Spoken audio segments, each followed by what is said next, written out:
Hi, I'm Rick Bayless, and welcome to another segment of Farmers Market Mexican. This is the summer edition, and I'm cooking in my backyard kitchen. And today, what I'm going to make with you is one of my absolute favorite street snacks from Mexico called Esquites.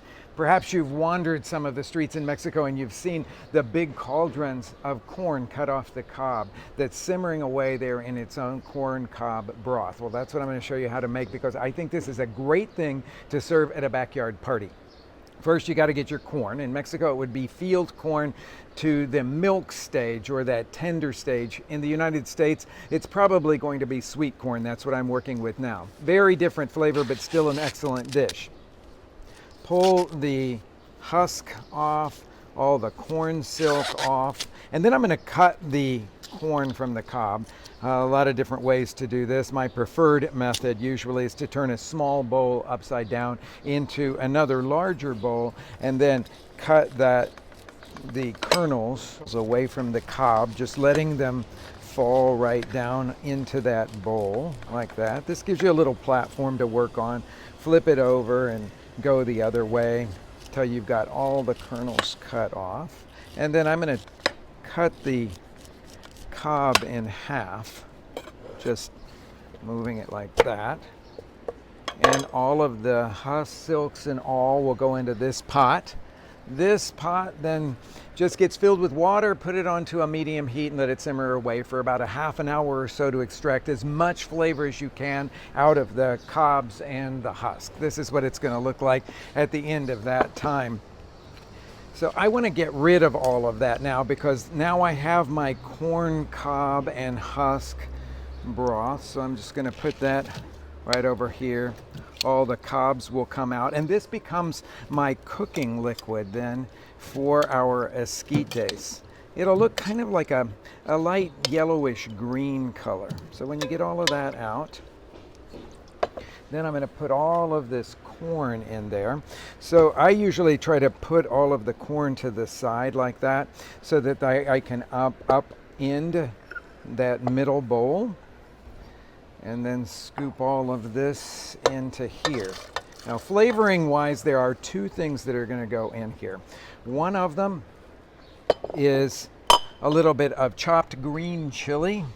I like to put the chili in it and let it simmer away. A lot of times in Mexico, you'll find that the street vendors will add it at the very end when they serve it to you, but this is a little bit of chopped serrano chili. You could use any kind of hot green chili that you want, that you prefer.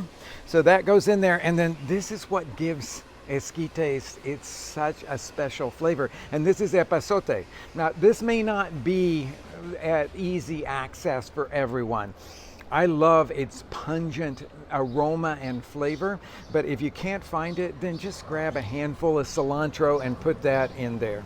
Okay, so I'm going to put, this is some of the beautiful reddish epazote that you can find a lot of times. We have some of this growing in our garden right now. I'm going to take a couple of these sprigs and put those right down in there. As much as you like, you can put in there. If it's too pungent a flavor for you, then my suggestion is one of them, or switch to the cilantro. Okay, put that on and let that simmer for about a half an hour. And I have one that is ready here. Gonna need to season it with salt. I've got big sprigs of epazote that I'm gonna need to get out of here. Now I can just put them over here in this bowl. Give it a little taste and season it with salt. It's beautiful stuff. This is just the epitome of summer to me. So salt in there, a ladle to get it out. Stir all that around. Now, this is the way that I like to serve it in the summertime when I'm going to have people for a little backyard fiesta of my own. And I do it in a little clear glass, juice glass, that kind of thing, in a little dessert dish, if you will, and fill that up with some of the simmered corn esquites. Looks really beautiful. I'm going to set that right over here. Add to that a little dollop of mayo. This is so classic from the street vendors.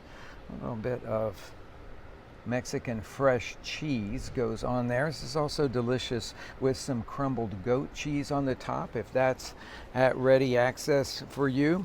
And then I'm going to serve it with a little squeeze of lime on the side. I like to just do something like that and let my guests squeeze that on. This is absolutely one of the best dishes that you could serve at a backyard cookout.